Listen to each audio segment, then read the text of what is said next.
The dirt had barely settled over the grave of one of the world's most secretive multi-billionaires, a man whose empire stretched across 7 continents, when her husband leaned close and whispered the 4 coldest words a paralyzed woman in a wheelchair could ever hear on the worst day of her life.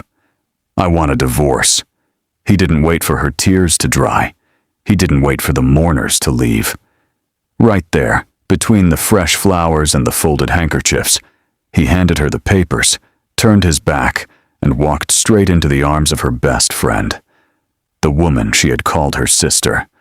The woman who had held her hand through every hospital visit, every surgery, every painful night she spent learning how to exist in a body that had betrayed her.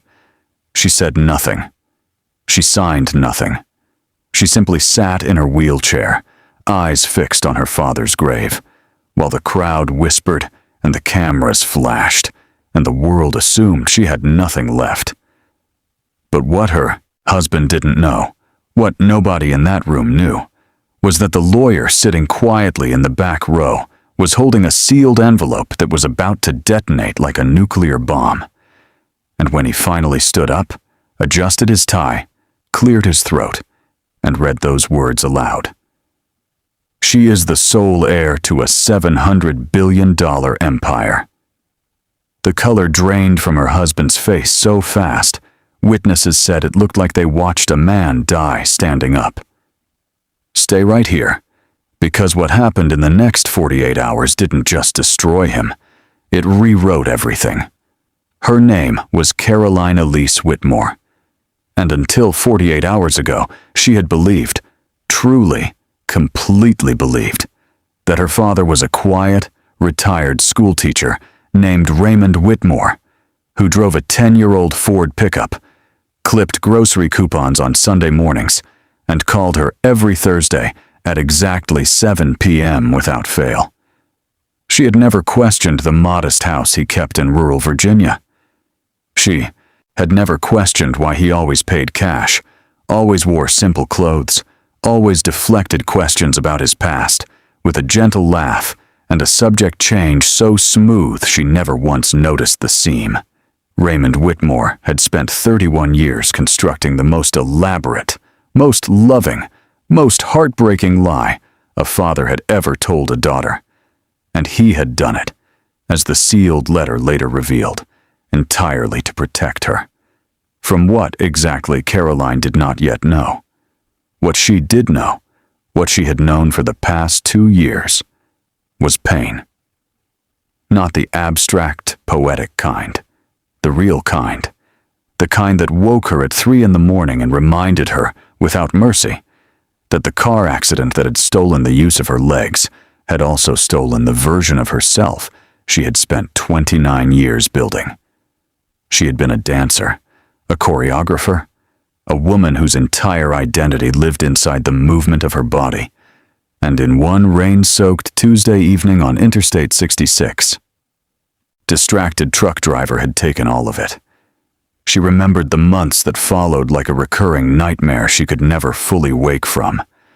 The white hospital ceiling she stared at for weeks, the smell of antiseptic that clung to everything, the sound of her own crying, muffled into pillows because she was too proud to let the nurses hear. And through all of it, through every humiliation, every defeat, every moment she wanted to simply stop fighting, 2 people had stayed. Her husband, Derek James Calloway, and her best friend, Melissa Ann Porter. Derek had been her college sweetheart, broad-shouldered, charming, the kind of man who could walk into any room and immediately become the center of it. He had proposed to her on a rooftop in Georgetown with a ring that cost more than his monthly salary, and she had said yes before he finished the sentence. They had been married 6 years. 6 years she had devoted herself to, through his failed business ventures, through the loans she quietly paid back with her dance studio earnings, through the nights he came home smelling like whiskey and excuses, and she chose, again and again, to believe the best version of him. Because that was what love looked like, she had told herself. That was what loyalty meant. Melissa had been her best friend since freshman year of college, the woman who had helped her pick the wedding dress, planned the bachelorette trip to Charleston, and cried genuine tears in the front row at the ceremony. Or what Caroline had believed were genuine tears. Looking back now, standing at the edge of everything she had trusted, she understood that some people practiced betrayal the way others practiced kindness. Quietly, consistently, and for a very long time before anyone noticed. The affair had started, she would later learn, 14 months before the accident. 14 months. While Caroline was teaching children to pirouette on Saturday mornings. While she was cooking Derek's favorite pasta on Friday nights. While she was texting Melissa at midnight about her marriage struggles that Melissa was helping create. The two of them had already been meeting in hotel rooms 2 cities over, building a second life on the foundation of her first one. The accident hadn't made Derek cruel. It had simply given him permission to stop hiding it. And now, here at her father's graveside, the Virginia February air cutting through her black dress like a blade, he had finally stopped pretending altogether. Caroline stared at the divorce papers in her lap.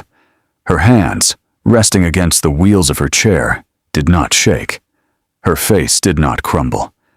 Something inside her had gone very still, the kind of stillness that doesn't come from peace, but from a woman who has quietly decided that she is done bleeding in public. From the back row, attorney Lawrence Grant Coleman rose slowly to his feet. He was 63 years old, silver-haired, and carried himself with the particular gravity of a man who had spent 4 decades delivering news that changed the direction of people's lives. He had served as Raymond Whitmore's personal attorney, his only attorney, for 31 years. He had never met Caroline before today, but he had been watching her since he arrived, watching the way she held herself in that chair, watching the moment her husband handed her those papers, watching her face when she didn't break. Raymond had told him she wouldn't. When the time comes, Raymond had written in his final instructions, give her the envelope only after the burial. Only after. I need her to face the worst of it first, because she needs to know who she really is before she finds out what she really has. Lawrence reached into his briefcase and removed a large sealed envelope bearing a single embossed seal. A crest Caroline did not recognize, but would soon understand. He walked toward her slowly, deliberately, and the murmur of the crowd fell away like a curtain dropping. Derek, standing 12 feet away with Melissa's hand already laced through his fingers, watched with the mild, disinterested expression of a man who assumed this was routine estate paperwork. A schoolteacher's will. A modest savings account, perhaps. A small life insurance policy. He almost smirked. Lawrence stopped directly in front of Caroline, looked at her with something that was equal parts apology and reverence, and spoke in a voice that carried across the entire cemetery. Ms. Whitmore, your father asked me to read this aloud, in front of everyone present. Those were his exact instructions, and I intend to honor them. He broke the seal. He unfolded the document. And then Lawrence Grant Coleman looked up once, just once, directly at Derek Calloway, as if Raymond Whitmore himself had told him exactly where to aim. Caroline Elise Whitmore is the sole heir to the Whitmore Global Holdings Trust, a privately held multinational empire currently valued at $700 billion. The cemetery went absolutely silent. And then, Derek Calloway's knees buckled. Derek Calloway did not fall. That would have been too clean, too final, too merciful for a man who had spent the last 14 months rehearsing his exit from a marriage he had already decided was beneath him. Instead, he caught himself, one hand shooting out to grip Melissa's arm so hard she winced, and straightened up with the desperate, graceless composure of someone trying to convince a room full of witnesses that they had not just watched his entire world detonate in front of them, but the room had seen it. Every mourner standing in that cemetery had watched the color evacuate Derek James Calloway's face, like a tide, pulling back from a shore it would never return to. They had watched his jaw go slack. They had watched his eyes, those easy, charming eyes that had talked Caroline into forgiving him 100 times across 6 years of marriage, go completely, utterly blank. And they had watched Caroline Elise Whitmore not even turn to look at him. That, more than anything, was what people would talk about later. Not the number. Those $700 billion had already begun spreading through the crowd in urgent, disbelieving whispers like fire finding dry wood. What people would remember was the image of a paralyzed woman in a black wheelchair, sitting at the edge of her father's grave, holding divorce papers in her lap, staring straight ahead, while the man who had just handed her those papers silently came apart 12 feet behind her. She didn't look back. Not once. Lawrence Coleman refolded the document with the practiced calm of a man who had delivered devastating news so many times it had become a kind of sacred ritual, and placed it back inside the envelope. He then produced a second, smaller envelope from his briefcase, cream-colored, sealed with dark wax, and held it out to Caroline with both hands, the way one might offer something holy. "Your father also left you a personal letter," he said quietly. "He asked that you read it alone. When you're ready." Caroline took it without a word. She held it against her chest, over her heart, and for just a moment, one single, unguarded moment, her composure cracked. Not into tears, not into collapse, into something rawer than either of those things. Her chin dropped slightly, her eyes closed, and she breathed, one long, slow breath, like a woman who had been underwater for 2 years and had just, finally, broken the surface. Then she straightened, tucked the letter into the inside pocket of her coat, and turned her wheelchair, for the first time since the reading, to face the crowd. To face Derek. He was already talking. That was the thing about Derek Calloway that Caroline had taken years too long to understand. The man was never more dangerous than when he was cornered. She had watched him do it in business meetings, at dinner parties, in the middle of their worst arguments at 2 a.m, the moment the ground shifted. Beneath him, Derek didn't retreat. He performed. He reframed. He grabbed the narrative by the throat before anyone else could and began reshaping it in real time with the casual, confident fluency of a man who had been lying so long he had genuinely forgotten where the lies ended, and he began. "Caroline," he said, stepping forward, releasing Melissa's hand with a smoothness that would have been impressive under different circumstances. His voice had already recovered its warmth, that practiced, golden warmth she had once found irresistible. "Listen, we need to talk. What just happened? I had no idea, and I think we've both been under enormous stress today. And, Derek," her voice was quiet, so quiet that the people standing closest had to lean in slightly to hear it. "The papers are still in my lap," she said. "You handed them to me 23 minutes ago, at my father's grave. Would you like to pretend that didn't happen? Or would you like to pretend that you didn't know what you were doing when you did it?" The crowd shifted. Someone coughed. Melissa, standing slightly behind Derek now, had arranged her face into an expression of elaborate sympathy that Caroline recognized immediately. She had seen it in every hospital room, every therapy session, every low moment over the past 2 years. That expression, that performed, practiced, weaponized concern that had let Melissa Porter stand close enough to Caroline's pain to study it, absorb it, and report it back to the man who was using it against her. The gaslighting had started, Caroline now understood, long before the accident. She thought about a conversation, a specific conversation, 8 months into her recovery, when she had told Derek she suspected something was wrong between them, that she could feel him pulling away, that she was frightened.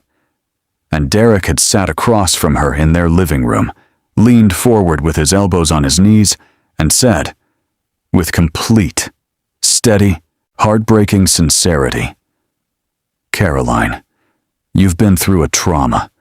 Your perception is distorted. I'm right here. I've always been right here. The fact that you can't see that is exactly what your therapist warned us about."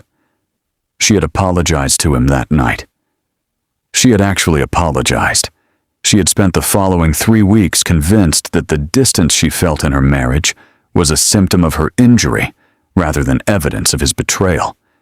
And she had worked harder, loved harder, fought through her own darkness harder, all in service of saving something that Derek and Melissa had already agreed to bury. The memory moved through her now like cold water, clarifying, stealing, settling something in her chest that had been restless for 2 years. "I'm not pretending anything," Derek said, his jaw tightening now as the performance began to cost him more than it was returning. "I'm saying today has been emotional and complicated, and you brought the papers to the cemetery, Derek." Her voice still hadn't risen. "You had them printed. You had them notarized. You drove here today with them in your jacket. That is not an emotional decision. That is a calculated one."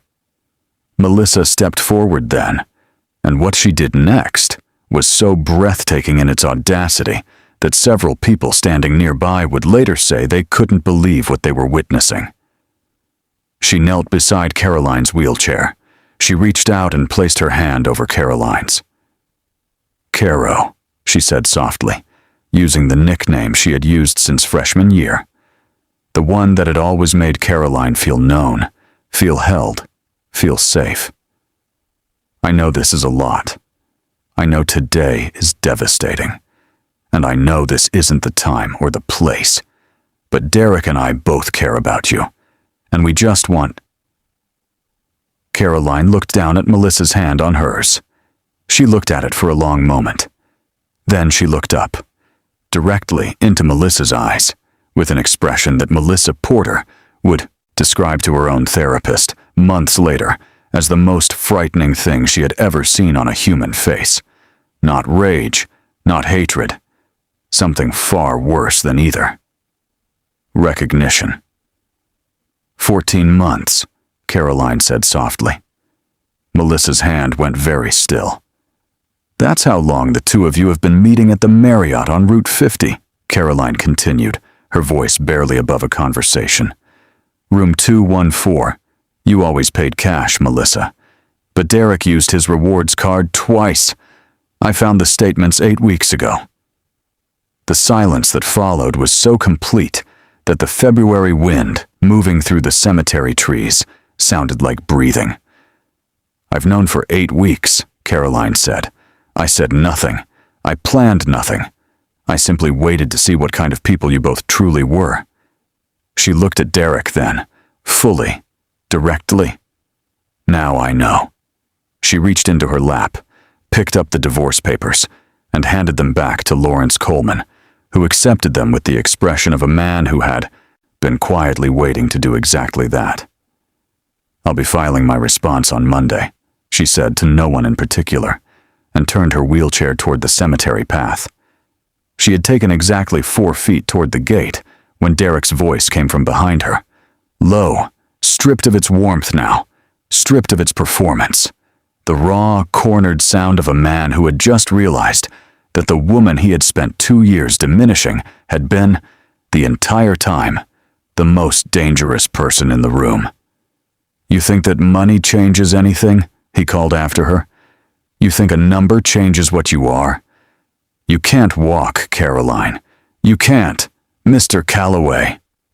Lawrence Coleman's voice cut through the air like a blade, sharp and absolute.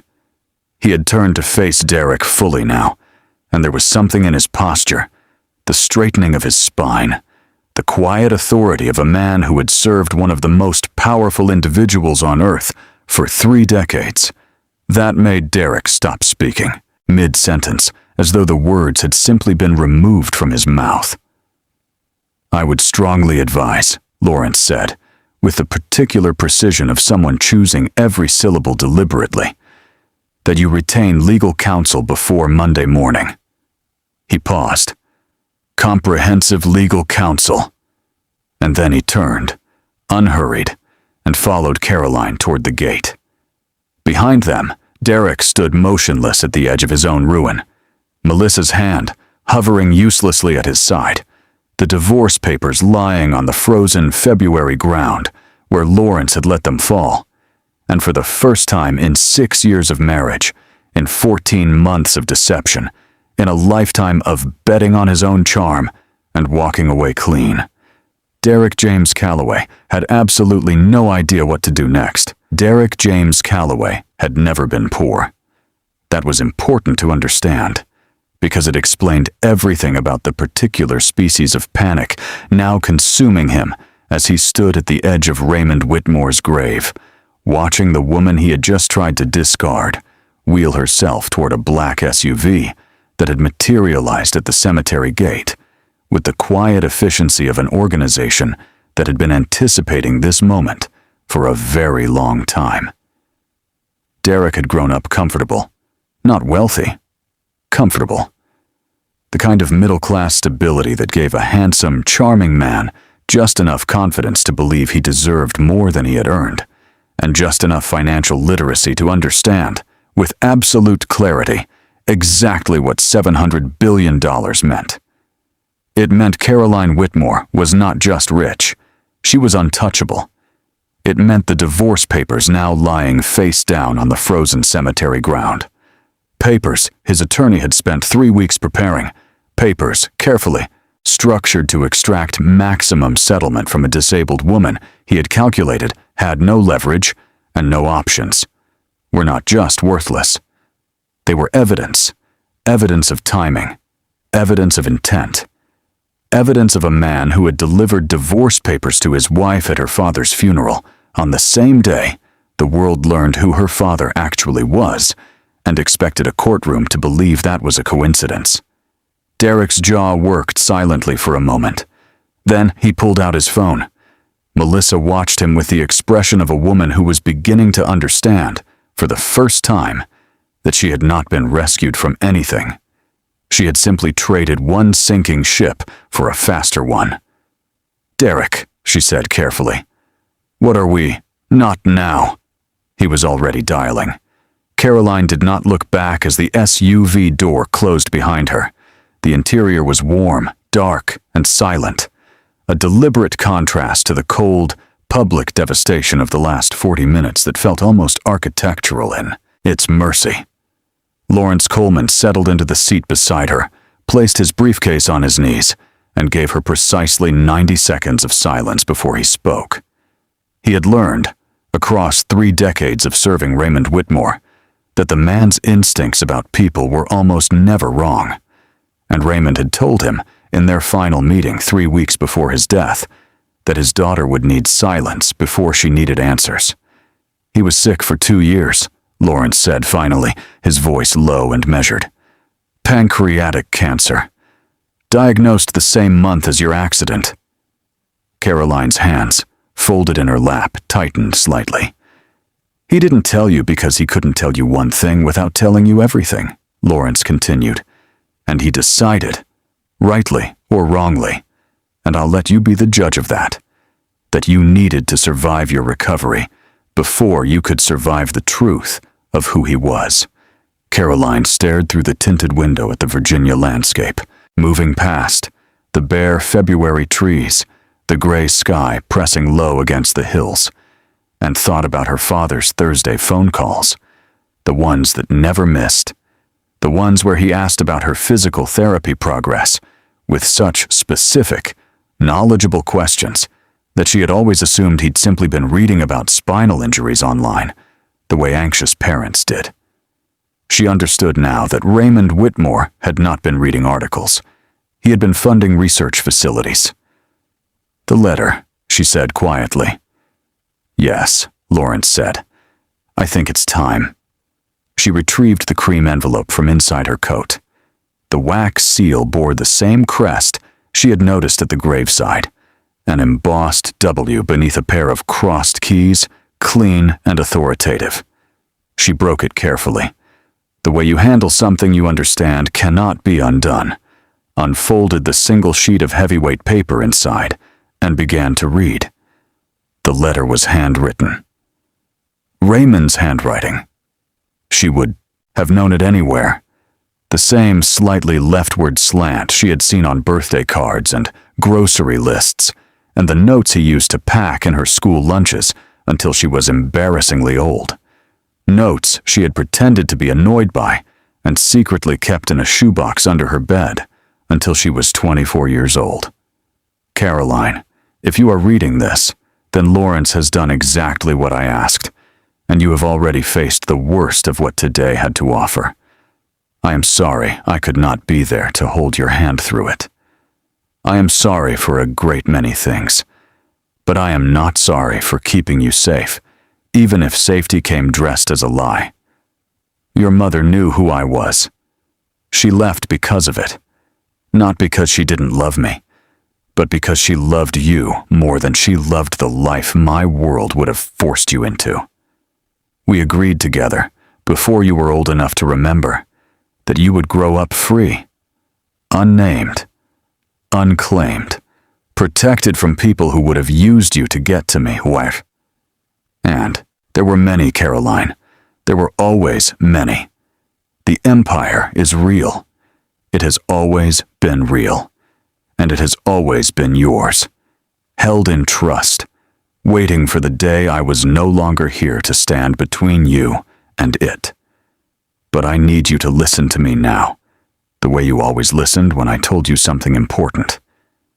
The moment this letter is read, the moment the inheritance becomes public record, you will become the most targeted woman on earth. Not by strangers, by people already standing close to you, people who have been waiting, without knowing exactly what they were waiting for a moment exactly like this one. Trust Lawrence completely. Trust no one else until he tells you otherwise. And Caroline, the accident was not an accident. She stopped reading. The SUV continued moving through the gray Virginia afternoon, steady and unhurried, as though the sentence she had just read had not quietly restructured every memory she had of the past 2 years. The accident was not an accident. She read it again, and again. The words did not change. She thought about the rain on Interstate 66, the truck that had appeared from nowhere in the leftmost lane, the investigation that had concluded, quickly, cleanly, without controversy, that the driver had been distracted by a cell phone, the settlement that had been offered and accepted within 6 weeks, facilitated by an insurance company that had never once pushed back on a single detail. She thought about Derek, who had urged her to settle quickly, who had handled all the paperwork, who had sat across from her in the hospital room and said with those steady, sincere eyes, "I just want this behind us, Caroline. I just want you to focus on healing." Her hands were not shaking. She was too far past shaking for that. "Lawrence," she said, her voice completely level. "Yes." "The truck driver who hit me, where is he now?" Lawrence was quiet for exactly 3 seconds. "He died," he said. "Cardiac event. 4 months after the accident." "How old was he?" 31. The SUV turned onto the highway. Caroline refolded the letter with slow, deliberate precision, tucked it back into the envelope, and held it against her chest exactly as she had held it at the graveside. Over her heart, like armor. "I need to know everything," she said quietly. "Everything my father knew. Everything you know. And I need it before Monday morning." "I anticipated that," Lawrence said, and reached into his briefcase for a second. much thicker envelope. Raymond also anticipated it. He placed it on her lap. She looked at it for a long moment without touching it, this thick, heavy thing that sat between her hands like the weight of 31 years of secrets, and felt something shifting inside her. Not grief exactly, not rage exactly.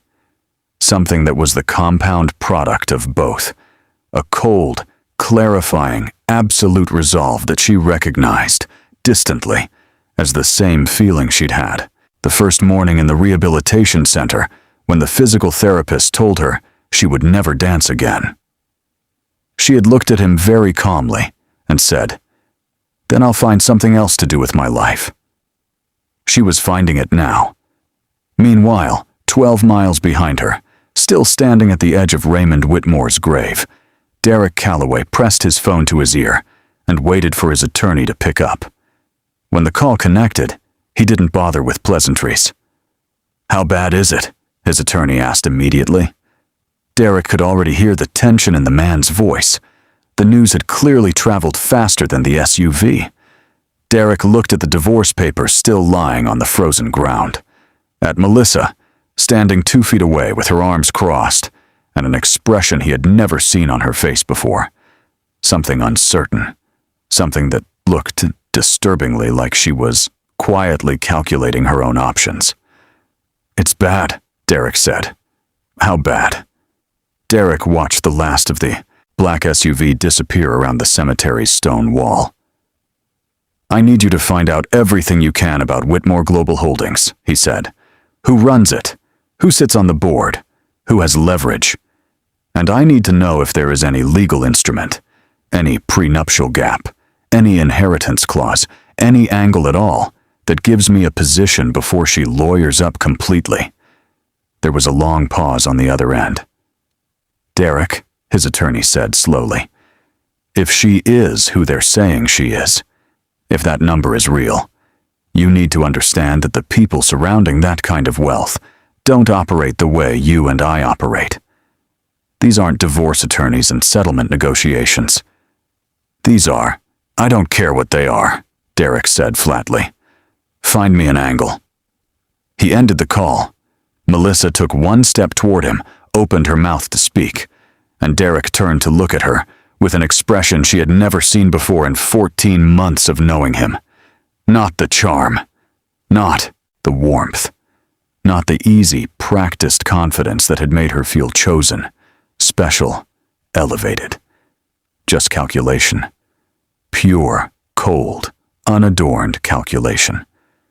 And for the first time since the day she had decided that Derek Calloway was worth destroying her oldest friendship for, Melissa Ann Porter felt something cold and specific move through her chest. It felt exactly like fear. Melissa Ann Porter had always been exceptional at reading rooms.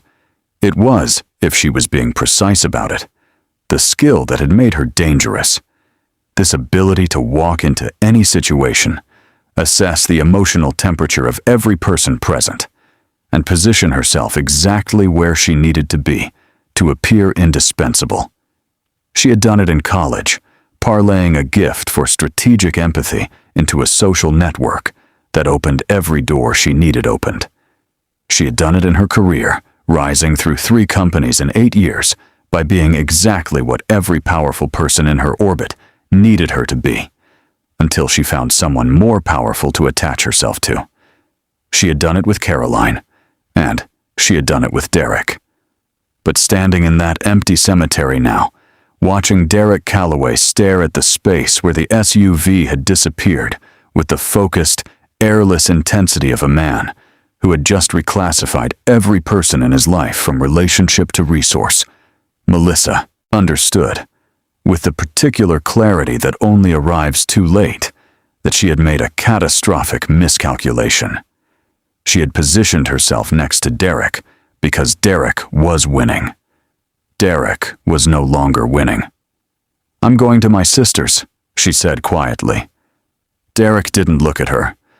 "For how long?" he asked, and the question was so absent of emotion, so purely logistical, that it answered every question Melissa had been avoiding asking herself for 14 months. "I don't know," she said honestly. He nodded once, still not looking at her. She picked up her bag from the cemetery bench, walked to her car, and drove away without looking in the rearview mirror, because she had learned, from a very young age, that some things you only survive by refusing to look directly at them. The Whitmore estate revealed itself to Caroline at dusk. She had not known it existed until Lawrence turned the SUV through a set of iron gates on a private road. 40 minutes outside the city, and the trees parted to present a house that was not a house so much as a declaration. A sprawling stone manor set against the Virginia hillside, with the quiet, absolute confidence of a structure that had been built to outlast everything around it. Warm light poured from its windows into the February dark, and two members of a private security team materialized from the shadows on either side of the gate with the seamless, unhurried professionalism of people who had been expecting this arrival for a very long time. Raymond Whitmore had been many things Caroline was only beginning to understand. But standing before this place, or rather, sitting before it, her wheelchair on the stone path, her breath misting in the cold air, she understood something she could not yet articulate fully, but felt with complete certainty in her chest. Her father had not built this for himself. He had built it for her. He had built all of it for her. Lawrence guided her inside with the careful deference of a man who understood he was walking a woman through the first chapter of a life she had not yet been given the vocabulary to read. The interior was warm, immaculately kept, and everywhere, in the framed photographs on the walls, in the books stacked precisely on the study shelves, in the particular way the furniture was arranged around a fireplace that was already lit and waiting. She felt the ghost of her father moving through the rooms, not hauntingly, tenderly. He had known she was coming. He had prepared for her. "There is a full staff," Lawrence said as they moved through the entrance hall. 14 people. They have all signed lifetime confidentiality agreements, personally overseen by your father, and they have all been with the estate for no fewer than 8 years. You can trust them. "And the empire itself?" Caroline asked. "Who's been running it?" "A board of 7, Lawrence said. Raymond retained executive authority until 6 weeks ago, when his condition made it untenable. Since then, the board has been operating under a provisional arrangement, pending the reading of the will." He paused. "They are waiting to meet you." "When?" "They've requested Monday." Monday. The same morning she had told Derek her legal response would be filed. She almost smiled. Lawrence led her to the study, Raymond's study, floor-to-ceiling bookshelves, and a mahogany desk with a leather chair that held the shape of a man she would never sit across from again, and left her there with the thick second envelope, a pot of tea, and the promise that dinner would be ready when she was. She sat in the firelight for a long time before she opened it. The second envelope contained 3 things. The first was a 47-page document, a comprehensive briefing on Whitmore Global Holdings, its subsidiaries, its assets across 19 countries, and its current board composition. She read it slowly, systematically, the way she used to. Study choreography, not just memorizing the steps, but understanding the architecture beneath them. By the time she reached the final page, she had already begun identifying patterns, loyalties, vulnerabilities. The second was a sealed forensic report dated 11 months ago. She opened it with steady hands. She read it with a face that revealed nothing. When she finished, she set it down on the desk very carefully, the way you set down something that, if dropped, might shatter the floor, and sat completely still for 63 seconds. She counted them. It was a technique her physical therapist had taught her for moments when the pain exceeded what her body could process.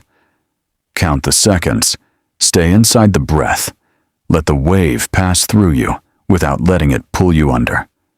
The forensic report detailed the findings of a private investigation Raymond Whitmore had commissioned 22 months ago, 1 month after Caroline's accident. The truck driver had not been distracted. He had been paid. Paid in cash through 3 intermediary accounts to a number that had been traced, with painstaking, methodical precision, back to a shell company incorporated in Delaware 18 months before the accident. A shell company with a single signatory, Derek James Calloway. The third item in the envelope was a handwritten note from Raymond.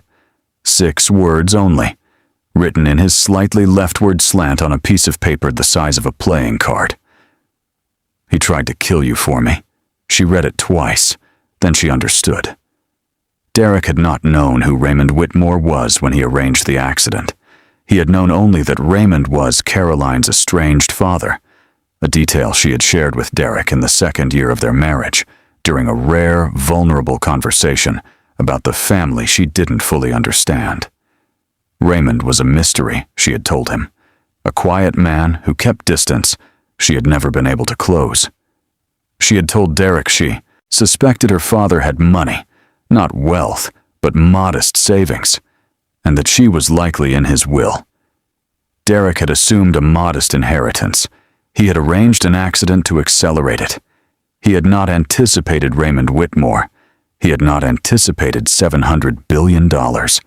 He had not anticipated that the father he had tried to exploit had spent the following 22 months building a legal and forensic case so airtight, so meticulously documented, that a single phone call from Lawrence Coleman to the right federal prosecutor could end Derek Calloway's life as a free man before the week was finished. Raymond had not filed the report. He had held it, waiting, as he had always waited, across 31 years of patience, for exactly the right moment. And he had left that moment, along with everything else, to his daughter. Caroline closed the envelope, placed it flat on the desk, set both palms on top of it, and breathed. Outside the study window, the February dark had deepened fully now, and the estate grounds spread away into shadow. She could see the security team moving at the perimeter, unhurried, systematic, invisible to anyone who didn't know where to look. Her father's people. Her people now. She thought about Derek, somewhere across the city, on the phone with attorneys and advisors and whatever allies he believed he still had, building a strategy he thought might give him a position against a woman in a wheelchair who he had calculated was without leverage. She thought about the forensic report sitting beneath her palms. She thought about the truck driver who had died of a cardiac event at 31 years old, and whether cardiac events could be manufactured by people with enough money and enough motivation to close a loose end. And she thought about her father's words. The accident was not an accident. Trust Lawrence completely. Trust no one else until he tells you otherwise. She picked up the phone on the desk, Raymond's phone, landline, no record in any cellular network, and dialed the number Lawrence had written on a card and pressed into her hand as he left the room. He answered on the first ring. "I've read everything," she said. A pause. "All of it?" "All of it." Another pause, shorter this time. "Then you understand why your father waited." "I understand," she said. "And I understand what he's left me to do. Caroline, before you decide anything, there is one more thing you need to know. Something your father knew but chose not to put in writing." Lawrence's voice had shifted, something beneath its usual composure moving now, something she recognized as the specific weight of a man carrying information he had not wanted to carry. Her hand tightened on the phone. "What is it?" "Derek didn't act alone," Lawrence said. The fire crackled in the grate. Outside, the wind moved through the Virginia trees. "There is someone else," Lawrence continued. "Someone your father identified 11 months ago but could not prove. Not completely. Someone who has been inside your life far longer than Derek. Someone who knew exactly who Raymond Whitmore was long before Derek ever did. Caroline's eyes moved slowly across the study. The photographs on the walls, the books on the shelves, the fire, the dark window, the estate spreading away into the night around her. "Someone who has been waiting," Lawrence said, "for you to inherit, not to celebrate it." "Who?" she asked. Lawrence exhaled. A slow, careful sound. The sound of a man who understood that the name he was about to say would change everything. "The day of your accident," he said.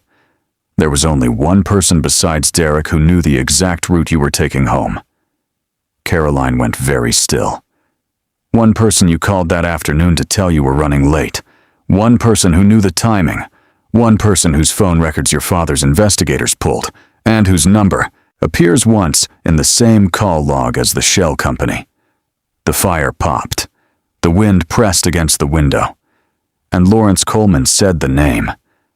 The phone slipped slightly in Caroline Whitmore's hand, not from weakness, from the particular devastating impact of a betrayal so total, so long, so intimate, that the mind requires one full, silent moment to absorb it before the body can respond. Because the name Lawrence spoke was not Derek's attorney. It was not a board member. It was not a stranger. It was the name of the one person, the only person. Caroline had never once, in 2 years of uncovering lies, allowed herself to suspect. And somewhere across the city, in a car moving quietly through the February dark, that person's phone lit up with a single text message from an unknown number. "She knows." 3 seconds later, a second message. "It's time to move." Caroline Whitmore just inherited $700 billion, a forensic case that could imprison her husband for attempted murder. And the name of a second betrayer so close, so trusted, so deeply embedded in the architecture of her life, that the revelation will rewrite everything you thought you understood about this story. Part 2 begins where justice ends, and where something far colder takes over. The war hasn't started. It just got a name.